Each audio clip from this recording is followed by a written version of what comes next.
Hey there, yoga family. Keya Williams here, coming at you with another yoga tutorial.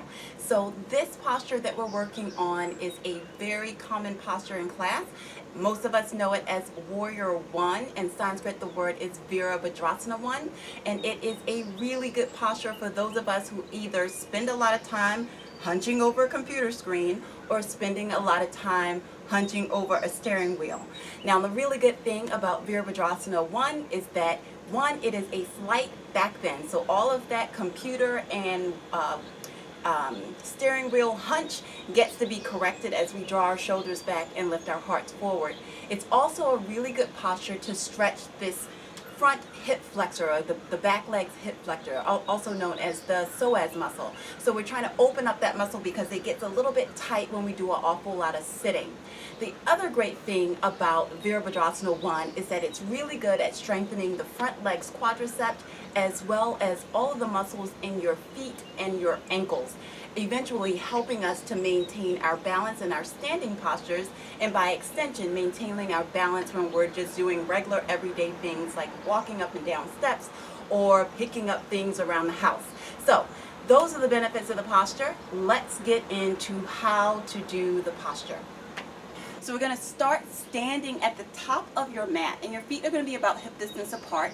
Root down underneath the base of your big toes, pinky toes, and either side of your heels, just like we do when we're starting in any mountain pose. You're going to shift the weight, in my case, into your right foot and step your left foot as much far back as you can. So most of us step back and we come to the ball of this left foot. Then we're going to turn the heel down and turn the left toes out. Now here's one of the things I want to mention. Most people, when they come into this posture, they turn their toes all the way out, facing the long edge of the mat. And while that might look awesome, it requires us to keep our hips open. Unless you are a dancer, it can square your hips off from here. But the other thing that happens is when you turn your toes out this way and then you try to square your hips, what happens is you put a lot of undue pressure on this back knee, eventually wearing away some of the tendons and ligaments in that joint, and that can cause problems later. So what we're going to do is turn these back toes in just a little bit. So I'm on my left leg here, so my left toes are going to face the top left corner of the mat. That way I'm going to still seal down all four corners of this back foot and really push some of my weight to the outer or pinky side's edge of the foot. That does two things. That allows me to square my hips without injuring my knee, and it allows me to get a nice little stretch in the left side of my calf there. So once we get our hips as close to squared as we can, the next thing we want to do is draw our attention to our core. So a lot of us send our booties back when we get into this posture, and this is a really good posture to help us with our pelvic stability. So we're going to draw the navel into the spine and draw the tailbone down towards the floor. Once we do that, we actually get the benefit of this stretch like I was talking about earlier in this hip flexor to counteract some of that sitting that we do.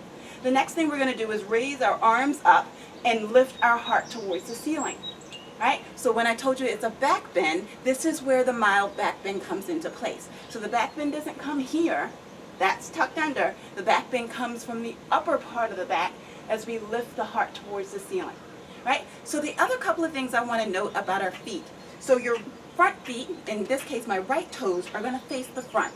The left toes are facing the top left corner of the mat. But my right heel and my left heel are in the same line. That's the alignment that we need. It's almost like you're standing on railroad tracks. So your right foot's on one track and your left foot's on the other. So here we go. Here is your posture. Right? So you can choose to bend your knee as much or as little as you want to. Be mindful that if you bend your knee deeper, you don't stick your booty out in the back. You keep all of this drawn in. And there you go. Virabhadrasana 1, Warrior 1.